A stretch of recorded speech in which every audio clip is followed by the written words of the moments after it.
और मारो राजस्थान में बात करेंगे गहलोत कैबिनेट की बैठक की, जिसमें कोरोना के बिगड़ते हालात के मद्देनजर कठोर निर्णय लिए जा सकते हैं। फिर बात होगी प्रदेश में निवेश को पंख लगाने की। जयपुर में आज इन्वेस्टमेंट समिट हो रहा है, जिसमें करोड़ों रुपए के निवेश पर एमओयू साइन हो सकते हैं। साथ ही बात होगी जिंदगी पर भारी रफ्तार की। आखिर में बात होगी कहां पैंथर से सनसनी फैली।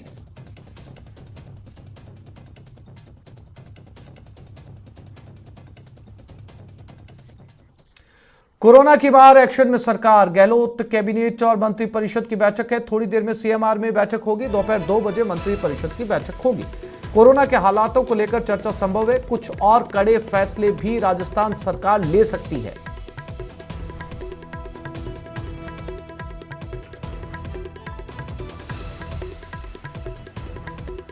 तो थोड़ी देर में मंत्रिपरिषद की बैठक होने जा रही है और जैसा कि हाल ही में कुछ पाबंदियां लगाई गई थी और जो छूट पहले दी गई थी उनके अंदर कमी की गई थी। आज ये माना जा रहा है कि इस बैठक में राजस्थान सरकार कुछ और कड़े फैसले ले सकती है। पाबंदियों का दायरा और बढ़ाया जा सकता है, बंदिशें और लगाई जा सकती हैं, क्योंकि जिस तरीके से लगातार मामलों की तादाद, कोरोना मामलों की तादाद दुगनी होती जा रही है, उससे अंदाजा लगाया जा सकता है कि आने वाले 5 से 7 दिनों के अंदर स्थिति भयावह होने वाली है।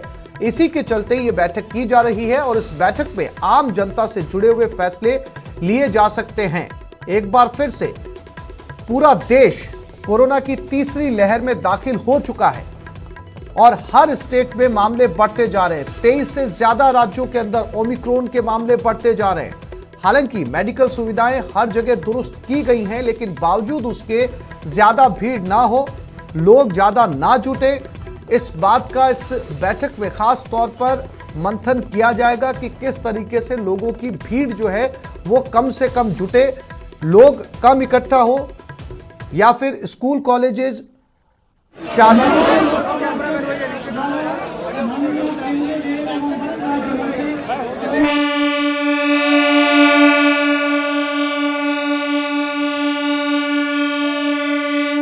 यहां पर लोकसभा अध्यक्ष ओम बिरला हरी झंडी दिखा रहे मेमू ट्रेन को, यानी एक साथ रेलवे स्टेशन और ट्रेन दोनों का उद्घाटन।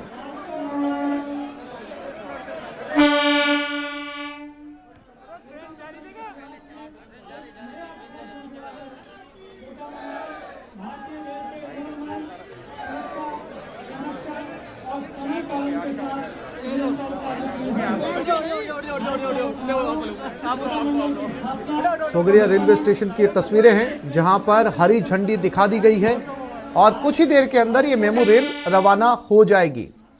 नया रेलवे स्टेशन मिला है कोटा वासियों को, तमाम सुख सुविधाओं से संपन्न, तमाम आधुनिक सुविधाओं से संपन्न, और ये हरी झंडी दिखाते हुए मेमू रेल को पहले रेलवे स्टेशन का उद्घाटन किया गया और अब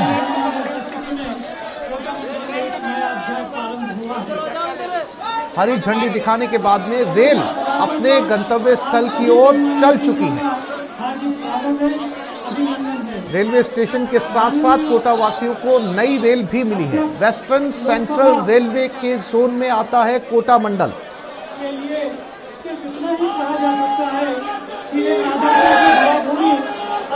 नया रेलवे स्टेशन, नई रेल कोटा वासियों को नए साल के मौके पर, और कोटा से बीना के लिए ये रेल रवाना हुई है।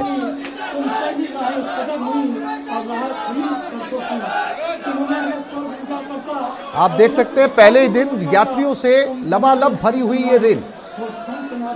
कोटा से झालावाड़ के लिए भी मेमू ट्रेन है, यानी कि छोटे शहरों के बीच चलने वाली ये रेल 8 मेमू ट्रेन चलाने का प्रस्ताव सोगरिया रेलवे स्टेशन से दिया गया है। कोटा वासियों के लिए राहत की खबर, जो रेल से सफर करते हैं आसपास के शहरों में।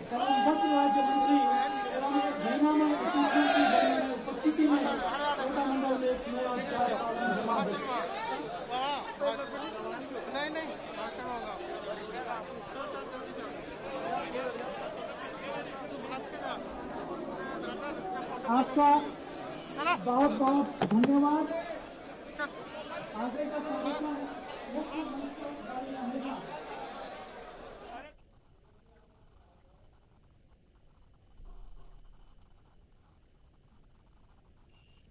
टाइम पर और डंडे ये सीधी तस्वीरें सोगरिया रेलवे स्टेशन जो कि कोटा में मौजूद है और कोटा जंक्शन से इसकी दूरी महज 3 किलोमीटर है।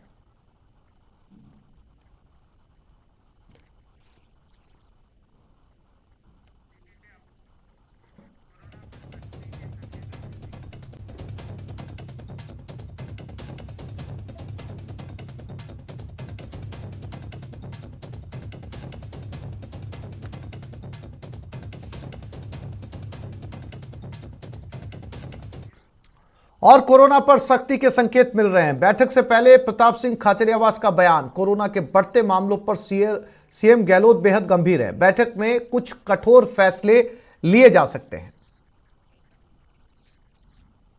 कि कोरोना शुरू हो गया है और जबरदस्त तेजी से बढ़ रहा है।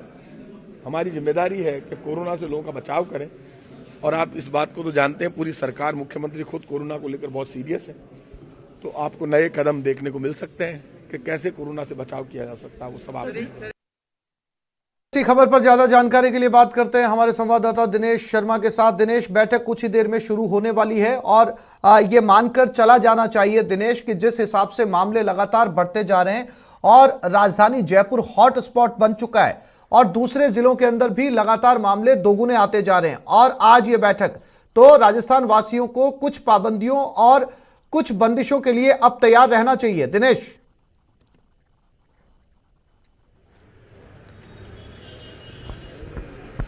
अब बिल्कुल देखिए, कुछ ही देर में बैठक शुरू होगी और जैसा आपने कहा कि कुछ कठोर निर्णय जो है वो लिए जा सकते हैं बैठक में संक्रमण की रोकथाम के लिए, क्योंकि केसेज जो है वो बड़ी संख्या में आ रहे हैं। खासतौर से जयपुर में जो है वो संक्रमण तेजी से जो है फैलता जा रहा है, तो इसे लेकर जो है बड़े निर्णय हो सकते हैं।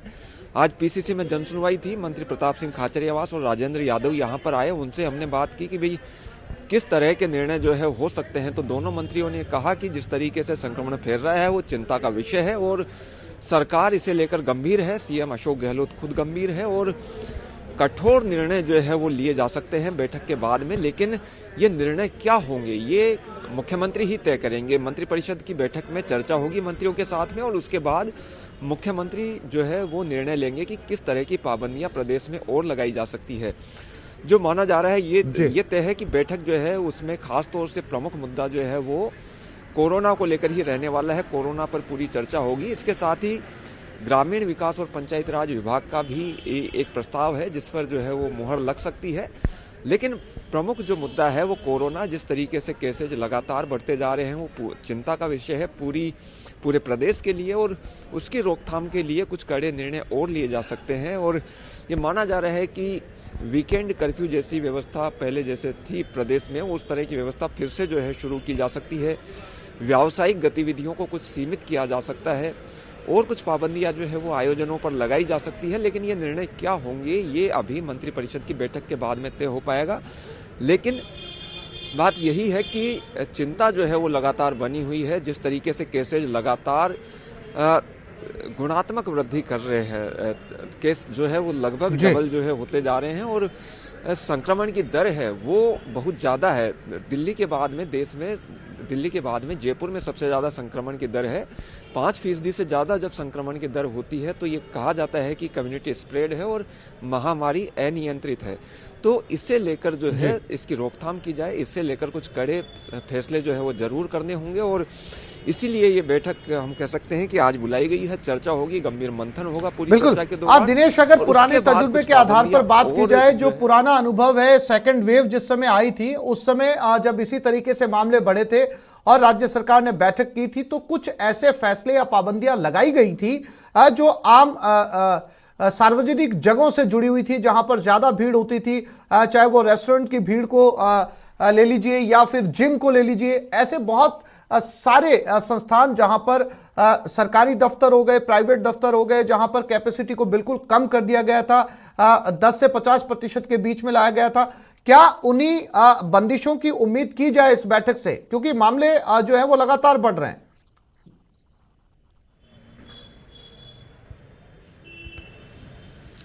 बिल्कुल, देखिए सरकार कम से कम पाबंदियां लगाना चाहती है। जैसा मुख्यमंत्री ने बार बार ये बात कही कि लोगों का जीवन बचाना प्राथमिकता है, लेकिन साथ में आजीविका भी बचानी है। और ये किस तरीके से हो सकता है, किस तरीके से समन्वय रखकर, ताकि आजीविका भी प्रभावित नहीं हो और लोगों का जीवन भी बचे, इस पर जो है वो चर्चा होगी मंत्रिमंडल में। और जैसा आपने कहा कि पिछली बार जिस तरह के फैसले लिए गए थे, सरकारी जो दफ्तर हैं उनमें जो है एक देखिए बड़ा अपडेट यहाँ पर है। आसिफ की बैठक जो है वो शुरू हो चुकी है, मंत्रिमंडल की बैठक जो है वो शुरू हो चुकी है, कैबिनेट बैठक, और वर्चुअल रूप से ये बैठक हो रही है क्योंकि संक्रमण का खतरा जो है वो सभी के लिए है, मंत्री भी प्रभावित हो सकते हैं। इसलिए यह निर्णय लिया गया है कि बैठक जो है वो वर्चुअल की जाएगी। जिस तरीके से भारत सरकार जो है वो वर्चुअल बैठकें कर रही है। बिल्कुल दिनेश, आप नजर बनाए रखिएगा, क्या कुछ फैसले इस बैठक में होते हैं उस पर नजर बनी रहेगी और समय समय पर आपसे अपडेट लेते रहेंगे। फिलहाल तमाम जानकारी के लिए दिनेश आप Thank you so much, sir. Can we once again have a big round of applause for him, for Mr. Chadda? उद्योग मंत्री शकुंतला रावत यहाँ पर MOU साइन होने हैं पिंक सिटी में निवेश को लेकर। लाल एग्रो फूड से अगर कोई यहाँ पे मौजूद हो। और ये MOUs साइन होने के बाद दस्तावेजों की अदला बदली।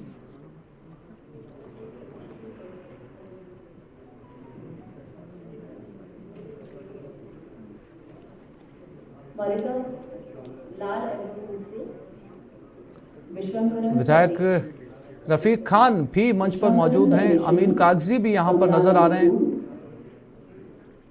उद्योग मंत्रालय के अधिकारी भी यहां पर मौजूद हैं।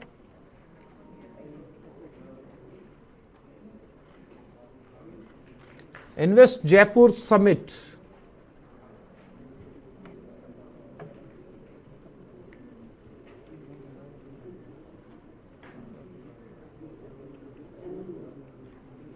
मरिका फूड प्राइवेट लिमिटेड से मिस्टर अनिल गुप्ता,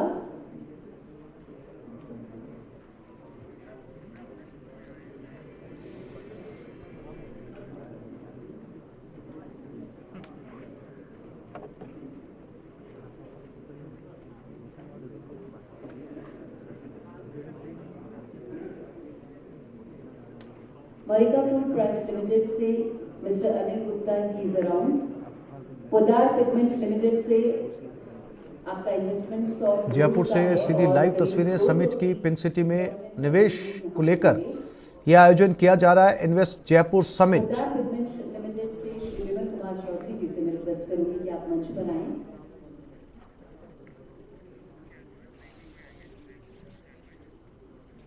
इसके बाद और उदयपुर में ओमिक्रॉन के नए मामले और सामने आए। ओमिक्रॉन के 2 और मामलों की पुष्टि हुई है, दोनों मरीज हो चुके हैं डबल नेगेटिव। उदयपुर में अब तक ओमिक्रॉन के 6 केसेस सामने आ चुके हैं, यानी कि ओमिक्रॉन अब पूरे राजस्थान को अपनी जद में लेते हुए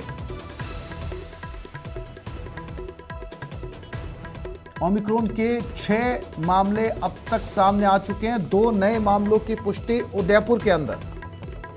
कपिल श्रीमाली हमारे साथ जुड़ गए उदयपुर से, उनसे बात करते हैं। आंकड़ा बढ़ता जा रहा है उदयपुर में भी, कपिल। जी बिल्कुल आसिफ, देखिए रोजाना उदयपुर में संक्रमित मरीजों की संख्या तो बढ़ रही है, लेकिन जो जीनोम सीक्वेंसिंग के रिजल्ट सामने आ रहे हैं उसमें भी ओमिक्रॉन मामले की पुष्टि हो रही है। आप देखिए 2 नए मामले सामने आए, हालांकि दोनों जो पॉजिटिव ओमिक्रॉन पॉजिटिव सामने आए थे वे नेगेटिव हो चुके हैं, लेकिन हाल ही में इन दोनों की पॉजिटिव रिपोर्ट ओमिक्रॉन पॉजिटिव होने की पुष्टि हुई है। CMHO डॉक्टर दिनेश खराड़ी के अनुसार ये जो है 63 वर्षीय एक पुरुष है जो कि न्यू फ्लोरा कॉम्प्लेक्स के रहने वाले हैं। 24 दिसंबर को इनकी कोविड पॉजिटिव रिपोर्ट आई थी, उसके बाद में 2 और 4 जनवरी को ये 2 बार नेगेटिव आ चुके हैं, लेकिन अब इनके जीनोम सीक्वेंसिंग में ओमिक्रॉन होने की पुष्टि हुई। इसके अलावा एक महिला जो कि 70 साल की है, प्रभात नगर इलाके की रहने वाली है, 25 दिसंबर को उस महिला में भी कोविड पॉजिटिव होने की पुष्टि हुई थी, लेकिन 31 दिसंबर और 2 जनवरी को 2 बार वो नेगेटिव हो गई और अब ओमिक्रॉन वायरस उस पुष्टि हुई है। लेकिन देखिए राहत की बात यह है कि दोनों को हॉस्पिटलाइज नहीं होना पड़ा था। माइल्ड सिम्टम्स होने के बावजूद घर पर ही दोनों का इलाज चला और अब दोनों नेगेटिव होकर पूरी तरह से स्वस्थ है। लेकिन अभी भी सजगता बहुत जरूरी है, सतर्कता बहुत जरूरी है। जी आसिफ। जी कपिल, जानकारी के लिए आपका धन्यवाद।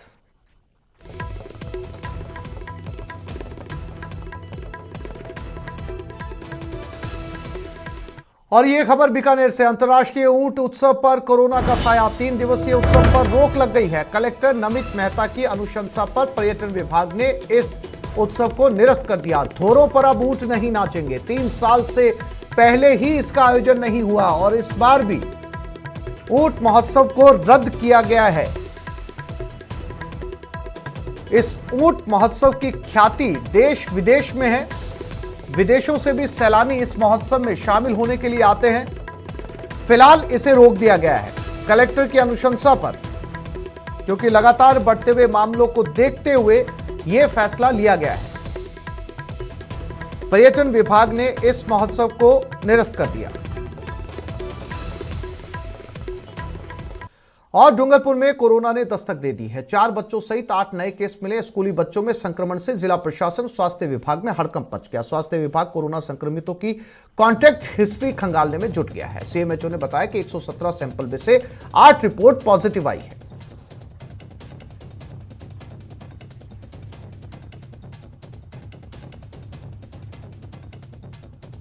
जिले के अंदर 8 कुल पॉजिटिव केस आए हैं, जिसमें से 6 हमारे बच्चे हैं और 2 वयस्क हैं।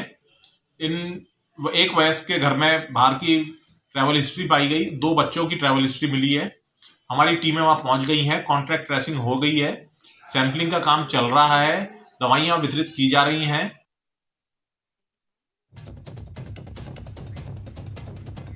अब बात रफ्तार के कहर की।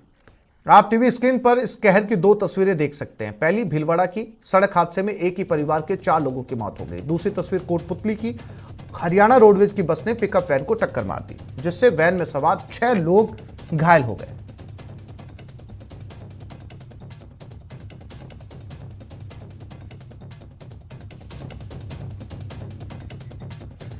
भीलवाड़ा में सड़क हादसे में एक ही परिवार के 4 लोगों की मौत हो गई। यह हादसा रायला थाना इलाके के अजमेर हाईवे पर हुआ, जहां एक कार और ट्रक की टक्कर हो गई। जानकारी के मुताबिक कार सवार लोग जयपुर से अपने गांव रेलमगरा आ रहे थे। इसी दौरान बेरा चौराहे से कुछ दूरी पर ट्रक ने कार को अपनी चपेट में ले लिया, जिससे कार में सवार 4 लोगों की मौत हो गई।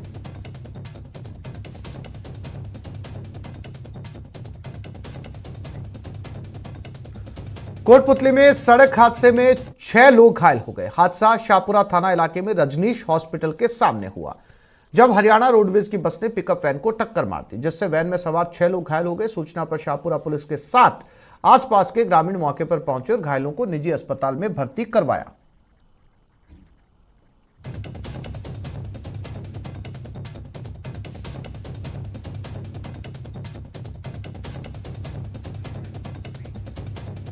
अलवर शहर के अलकापुरी में खड़ी एक कार में आग लगने से इलाके में हड़कंप मच गया। स्थानीय दुकानदारों ने आग बुझाने की कोशिश की, लेकिन काबू नहीं पाया जा सका। इसके बाद मौके पर पहुंची फायर ब्रिगेड की गाड़ी ने आग पर काबू पाया। मामले की सूचना मिलते ही पुलिस ने मौके पर पहुंचकर घटना की जानकारी ली। फिलहाल पुलिस जांच में जुट गई।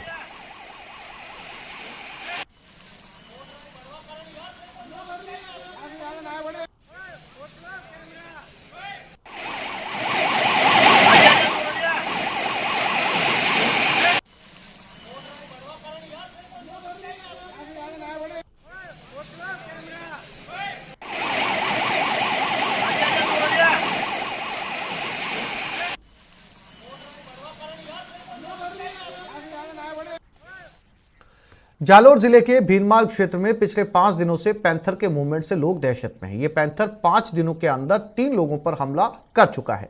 देर रात से पैंथर जुगाऊ और जेलासरा गांव में सरसों के खेत में आराम से बैठा है, जिसकी वजह से किसान अपने खेतों पर जाने से डर रहे। पैंथर की खबर वन विभाग को भी दी गई, लेकिन जालोर वन विभाग के पास पैंथर को पकड़ने के लिए उपकरण ही नहीं है। इसलिए पैंथर को पकड़ने के लिए जोधपुर से वन विभाग की टीमों को बुलाया गया है। ऐसे में जब तक ये पैंथर पकड़ा नहीं जाता, दहशत बनी रहेगी।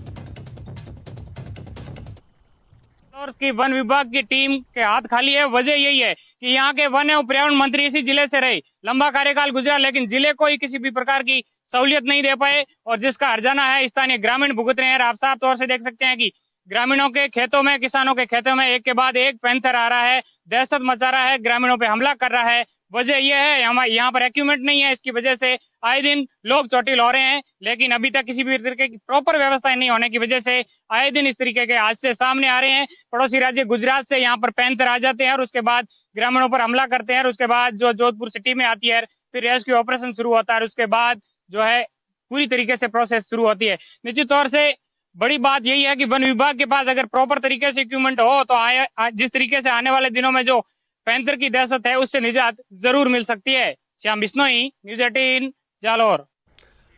भरतपुर जिले में गौ तस्करों का दुस्साहस बढ़ता जा रहा है। जिले के कामा इलाके से आई तस्वीर भी इस बात की तस्दीक कर रही है, जहां गौ तस्करों ने एक ही रात 2 जगहों से गौ तस्करी की वारदात पास लगे सीसीटीवी में कैद हो गई, जिसमें साफ देखा जा सकता है कि स्कॉर्पियो सवार 4 लोग आते हैं और गौवंशों को बेरहमी से गाड़ी में पटक कर ले जाते हैं। तस्वीरें सामने आने के बाद स्थानीय लोगों में जबरदस्त नाराजगी है। इस घटना के बाद पुलिस की गश्ती पर भी सवाल खड़े हो रहे हैं।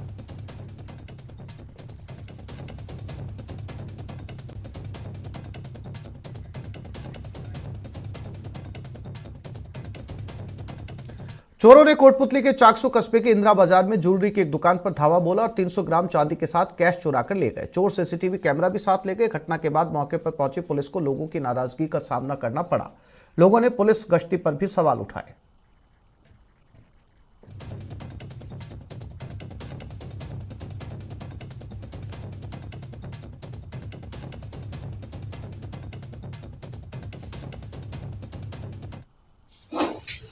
गैस के ताले और अब रात को क्या बोलते हैं चीज सामने आए, पीछे से गेट है, इसको कटर से काटा है उन्होंने, काट के अंदर घुसे। अंदर घुसने के बाद में कैमरे की मशीन भी ले गए, थोड़ी सी चांदी 250-300 ग्राम वो ले गए। पैसे थे गले में 1000-1500 वो थे और छोटा मोटा वो सामान था वो देख रहे हैं। और पहले भी 4-5 जगह हो चुकी है। अलमारी की कोशिश करिए तोड़ने की, लेकिन वो तो बच गई।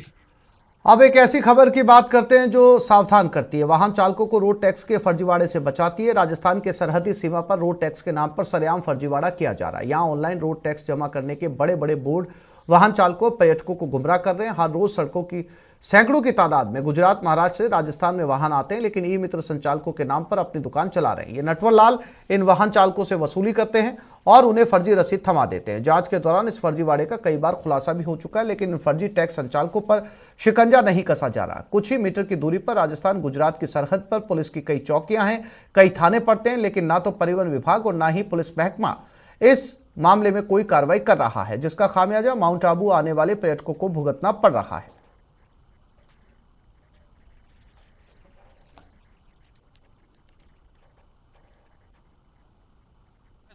महाराष्ट्र से आने वाले कई सैलानी जो है माउंट आबू का रुख कर रहे हैं, जो सरहद के रास्ते होकर आबू रोड के मावल से एंटर करते हैं। वहाँ पर सरहद पर बने हुए कई जो बोर्ड जो है टैक्स को लेकर वो भ्रामक प्रचार प्रसार किया जा रहा है। वहाँ के एजेंट जो है कई बार जो है फर्जी रसीद देकर वाहनों को इतिश्री कर लेते हैं, लेकिन कई गाड़ियाँ परिवहन विभाग ने पकड़ी भी हैं, लेकिन आज भी जो है ये दलाल जो है पुलिस और स्थानीय परिवहन विभाग की पहुंच से दूर है, जिससे कहीं ना कहीं देखा जाए तो राजस्व को भी लाखों रुपए का चूना साफ तौर से लगाने को मिल रहा है। वहीं अगर बात की जाए इन भ्रामक प्रचार की, जो आरटीओ के टैक्स को लेकर, परिवहन के टैक्स को लेकर जो है करोड़ों रुपए यहाँ पर वसूले जा रहे हैं और कई एजेंट जो है ई मित्र संचालक बनकर अपना कारोबार साफ तौर से फल फूल रहा है इनका। लेकिन कहीं ना कहीं देखा जाए तो इन पर नकेल कसने वाले विभाग भी जो है इनके आगे नतमस्तक है, क्योंकि ना कोई इन पर सख्त कार्रवाई की जा रही है, ना अभी तक कोई एफआईआर लॉन्च हुई है, जिससे कहीं ना कहीं देखा जाए तो आने वाले वाहनों को भारी समस्याओं का सामना करना पड़ रहा है। और उन फर्जी दलाल से बचने के लिए अब क्या सरकार रुख उठाती है, स्थानीय प्रशासन क्या कार्रवाई करता है, वो आने वाला समय ही बता पाएगा। न्यूज़ 18 से प्रतीक सोलंकी, सिरोही, राजस्थान। में अगली खबर बांसवाड़ा से। कोविड जैसी महामारी में जान जोखिम में डालकर फर्ज को अंजाम दे रहे 805 स्वास्थ्य सहायक 7 महीने से मानदेय की राह देख रहे हैं, लेकिन जिम्मेदारों के कानों तक इनकी गुहार नहीं पहुंच रही। यही वजह है कि एक बार फिर स्वास्थ्य सहायक आंदोलन की राह पर हैं। स्वास्थ्य सहायकों ने सीएम के नाम एडीएम को ज्ञापन सौंपा और 7 दिन में मानदेय नहीं मिलने पर कार्य बहिष्कार की चेतावनी दी है।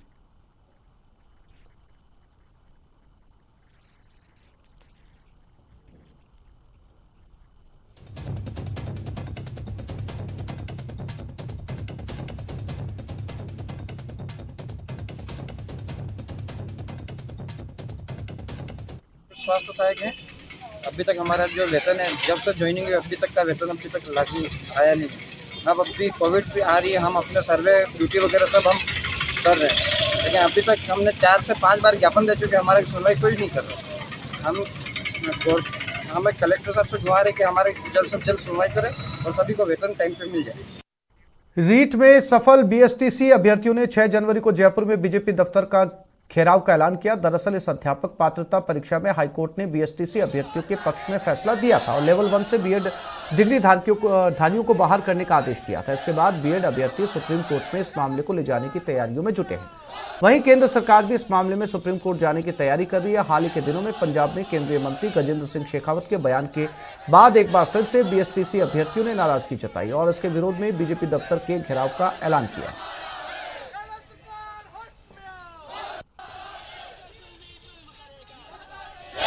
बीएसटीसी संघर्ष समिति राजस्थान की तरफ से 6 जनवरी 2022 को सुबह 11 बजे राजस्थान के प्रदेश कार्यालय बीजेपी कार्यालय का घेराव किया जाएगा, जिसके अंदर क्योंकि हमारे जो गजेंद्र सिंह शेखावत जो केंद्रीय मंत्री हैं वो केंद्र सरकार की तरफ से कहते हैं कि हमें सुप्रीम कोर्ट हम जाएंगे, तो इसका हम खुलकर विरोध करेंगे। प्रत्येक स्टेट पंजाब के अंदर आज 2 दिन से 3 दिन से लगातार बीजेपी कार्यालय का घेराव किया जा रहा है और हम भी राजस्थान में बीजेपी कार्यालय का घेराव करेंगे और आने वाले चुनाव में दुष्प्रचार और बीजेपी के खिलाफ खुला मोर्चा खेलेंगे। और हम यही कहना चाहते हैं, यदि इस हाईकोर्ट के आदेश की पालना नहीं करती है बीजेपी पार्टी, तो हम इसके खिलाफ पूरी तरह से आगामी चुनाव में खुलकर विरोध करेंगे। देखो अब तक और एक बार फिर से रुक करते हैं जयपुर समिट की तरफ। इन्वेस्ट मीट जहां पर चल रहा है, उद्योग मंत्री संबोधित कर रही हैं। भौगोलिक दृष्टि से, शुद्ध वातावरण की दृष्टि से और चाहे यहाँ श्रमिक अवेलेबल हैं, सारी सुविधाएं अवेलेबल हैं, जैसे जापानी जोन अलवर में बना हुआ है, इस तरीके से चाहे स्मार्ट सिटीज़ का है, चाहे रिफाइनरी का है बाड़मेर में, चाहे जोधपुर में सोलर का बड़ा प्लांट मॉडल में हो रहा है। तो इस तरीके की सुविधाएं जब मिल रही हैं तो राजस्थान की ओर इन्वेस्टर आकर्षित हो रहा है बहुत ज़्यादा। आप देखेंगे कि 24 और 25 जनवरी को जब समिट राजस्थान होगा तो अधिक से अधिक उस दिन इनॉग्रेशन होंगे और ज़्यादा से ज़्यादा उद्योग धंधे यहाँ स्थापित होंगे, जिससे कि लाखों युवाओं को रोजगार मिलेगा। आप देखेंगे कि 5 लाख से भी ऊपर हमारा इन्वेस्टर्स MOU साइन कर चुका है। और आज ही देखेंगे, आज जो जयपुर में हुआ है, जयपुर एक हमारा राजस्थान की राजधानी, पर्यटक स्थल और पारंपरिक जो उद्योग धंधे उनके लिए प्रसिद्ध है, चाहे ज्वेलरी का हो, बंदेज का हो, रंगाई का हो, बगरू प्रिंट का हो, टेक्सटाइल्स में हो। तो अभी जयपुर में आज देखें आपने कि 30,000 करोड़ से ऊपर के यहाँ MOU साइन हो रहे हैं और अभी भी आ रहे हैं। अभी उनका आप देखेंगे कि 24-25 तक और भी अधिक होंगे। और ये राजस्थान के लिए मुख्यमंत्री महोदय का जो विजन पूरा होना जा रहा है बहुत ही सराहनीय है। मैडम, यहाँ पर लैंड कॉस्ट ज़्यादा है, बिजली की कॉस्ट देश में सबसे ज़्यादा है, पेट्रोल डीजल पर वेट सबसे ज़्यादा है। ऐसे में इन्वेस्टमेंट कैसे होगा? बहुत सारे इश्यूज हैं, इनका समाधान जो आपने इश्यूज बताए हैं, डीजल पेट्रोल जैसे चाहे वेट की बात हो, लेकिन भारत देश की जो सरकार जो बैठी हुई है, जिन्होंने कि जो पहले 50 से 55 तक डीजल पेट्रोल की जो रेट थी, चाहे गैस का सिलेंडर हो, और वो आज 100 से ऊपर किया है। तो ये भारत सरकार को हम भी हमारी सरकार की तरफ से एक छोटे से ब्रेक के लिए रुक रहे हैं, जल्द लौटेंगे।